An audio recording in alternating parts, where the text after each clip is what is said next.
दोस्तों जरा आप इमेजिन करो कि अगर दुनिया से रबर गायब हो जाए तो क्या होगा।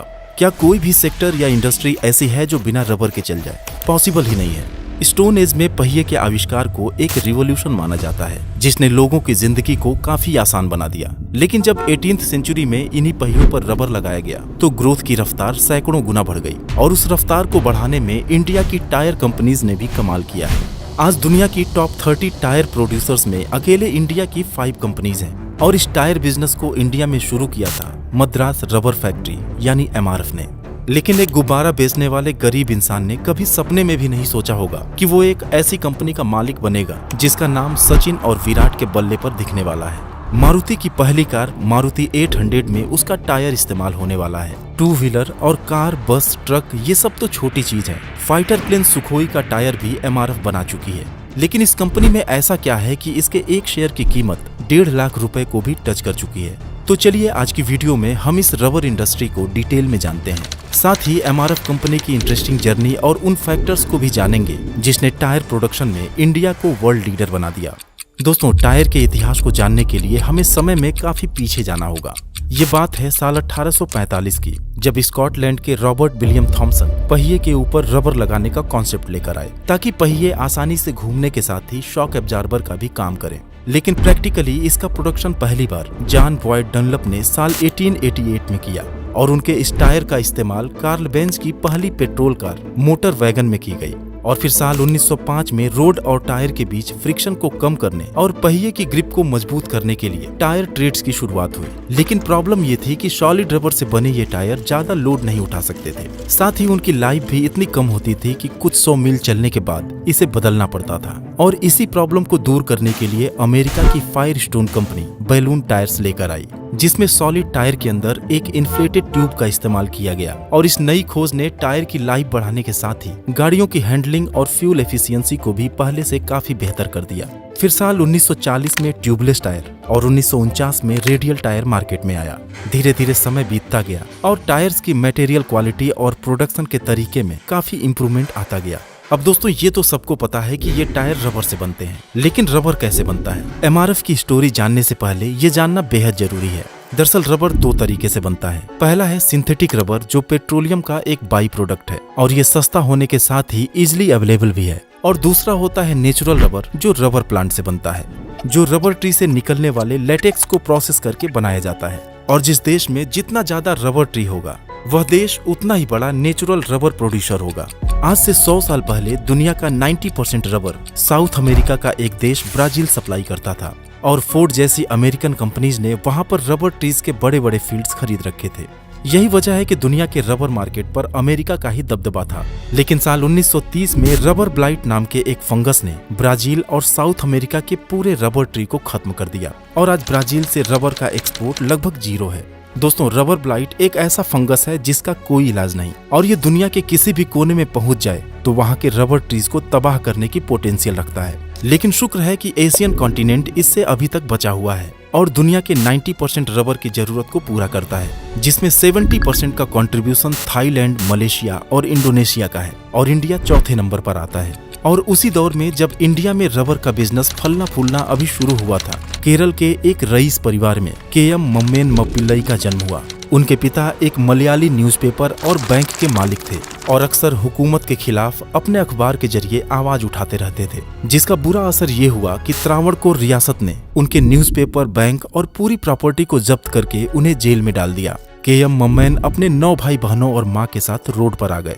उस वक्त वो मद्रास क्रिश्चियन कॉलेज से ग्रेजुएशन कर रहे थे। सिचुएशन इतना खराब हो गया कि उन्हें अक्सर कॉलेज के फर्श पर सोना पड़ता था। ग्रेजुएशन तो किसी तरह से पूरा किए, लेकिन अब चिंता थी कि परिवार कैसे चलाया जाए। वो कुछ पैसों की व्यवस्था किए और साल 1946 में एक शेड में गुब्बारे बनाना शुरू किए। जगह जगह घूमकर सड़कों पर, दुकानों पर वह गुब्बारे और उससे बने खिलौने बेचने लगे। और इस मुश्किल दौर में उनकी वाइफ कुंजम्मा ने भी उनका साथ दिया और इस तरह शुरू हुआ मद्रास रबर फैक्ट्री यानी कि MRF। आजादी के बाद साल 1952 में KM को टायर रीट्रेडिंग के बारे में पता चला, जिसमें पुराने टायर्स को नया जैसा बनाया जाता है। अब उनके पास ऑलरेडी रबर के गुब्बारे बनाने का सेटअप तो मौजूद ही था। उन्होंने वहीं से टायर रीट्रेडिंग का भी काम शुरू कर दिया और अपनी पूरी सेविंग्स उसमें लगा दी। लेकिन शायद उन्हें इस बात का एहसास नहीं था कि वो जिस बिजनेस में एंटर किए हैं उसमें कोई भी दूसरी इंडियन कंपनी काम नहीं करती। उन्होंने सीधे अमेरिकन कंपनीज को चैलेंज किया था, लेकिन केएम ने कभी इधर उधर का सोचा ही नहीं, सिर्फ काम किया और अगले 4 सालों में ही ट्रेड टायर में एमआरएफ के मार्केट शेयर को 50% तक पहुंचा दिया। विदेशी कंपनियां तो उनके ग्रोथ को देखकर हैरान थीं और कई ने तो इंडियन मार्केट ही छोड़ दिया।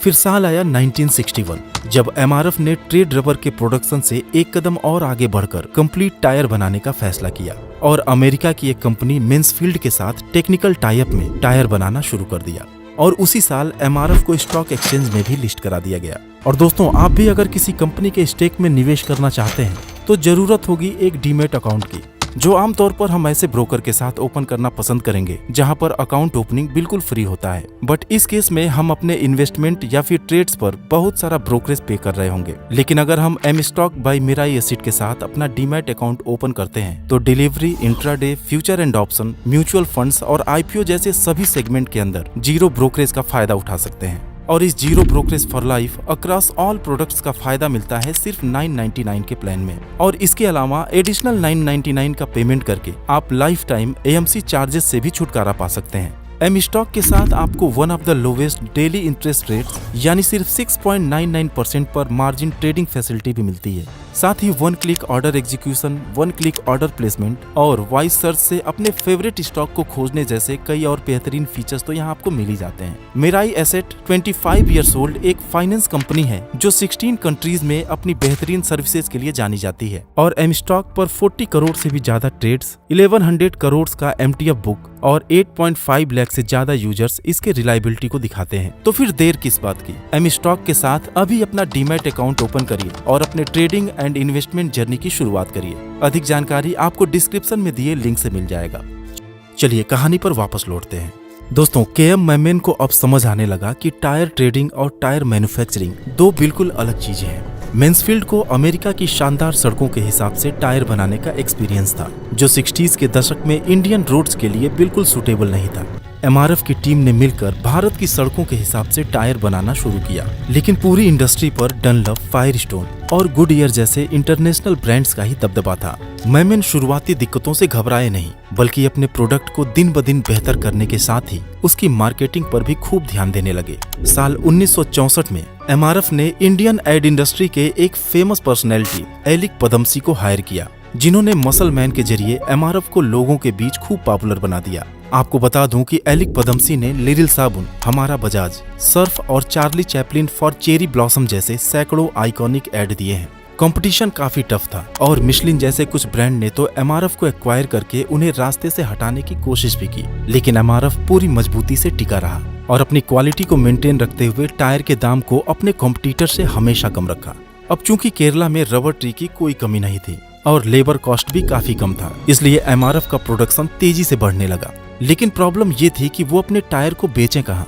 ये 60s का वो दौर था जब मोटर, कार, ट्रक तो छोड़िए, रोड पर बाइक और साइकिल्स भी कम ही दिखाई देते थे। एमआरएफ को एक नए मार्केट की जरूरत थी, इसलिए उन्होंने अपने पार्टनर मैन्सफील्ड से रिक्वेस्ट किया कि नाम भले ही आप अपना यूज करो, हमें अपने बाजार में टायर बेचने दो। मैन्सफील्ड राजी हो गया और अमेरिका, कनाडा के अलावा एमआरएफ अपने टायर्स दुनिया के अलग अलग देशों में एक्सपोर्ट करने लगा।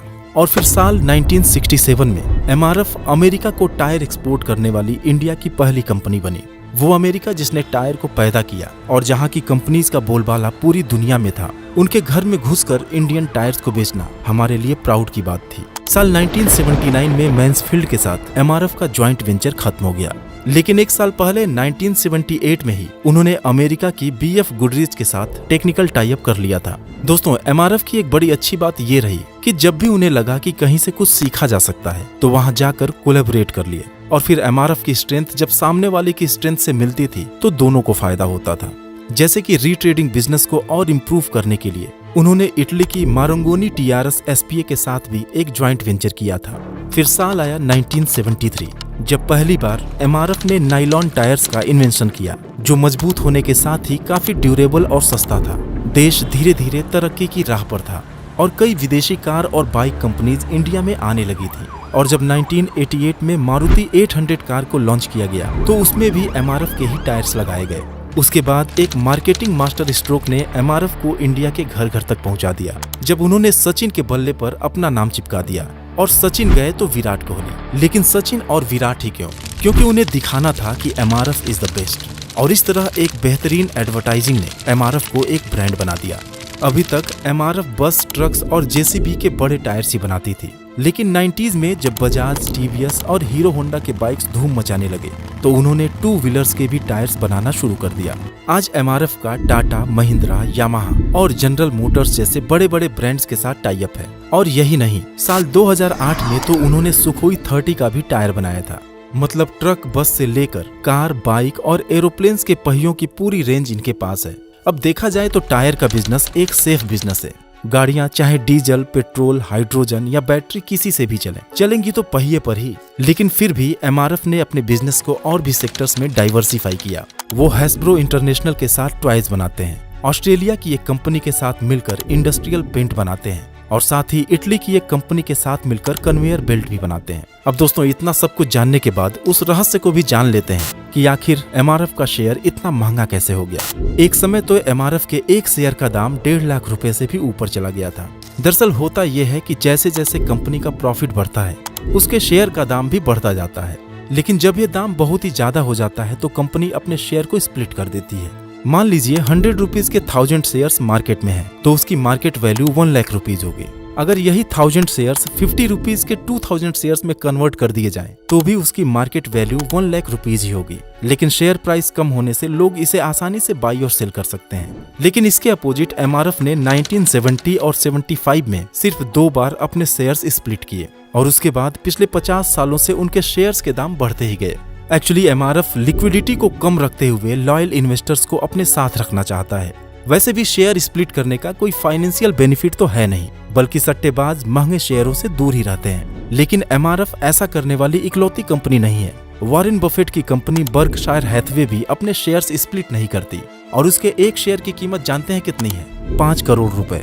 एमआरएफ के बाद 1954 में बालकृष्ण टायर्स यानी कि बीकेटी, 72 में अपोलो टायर्स और इसके बाद 77 में एक और इंडियन ब्रांड जेके टायर्स ने टायर मैन्युफैक्चरिंग का काम शुरू किया। इसके बाद इटली की एक कंपनी सीएट को 1982 में आरपीजी ग्रुप ने एक्वायर कर लिया, जो पूरी तरह से स्वदेशी कंपनी बनके भारत से ही काम करने लगी। इन सब के अलावा टीवीएस भी टायर मैन्युफैक्चरिंग के फील्ड में है, लेकिन जनरली ये 2 व्हीलर टायर्स पर फोकस रखते हैं। और दोस्तों, टीवीएस को छोड़कर बाकी 5 ब्रांड्स दुनिया की टॉप 30 कंपनीज में शुमार हैं, जो अपना 40% तक का रेवेन्यू टायर एक्सपोर्ट करके जनरेट करते हैं। एमआरएफ का मार्केट कैप इन सब में सबसे ज्यादा 50,000 करोड़ है और आज इनके 2500 डिस्ट्रीब्यूटर्स इंडिया के हर कोने में फैले हुए हैं। ये अपने टायर्स 75 कंट्रीज में एक्सपोर्ट करते हैं और साथ ही 19,000 से भी ज्यादा लोगों को रोजगार देते हैं।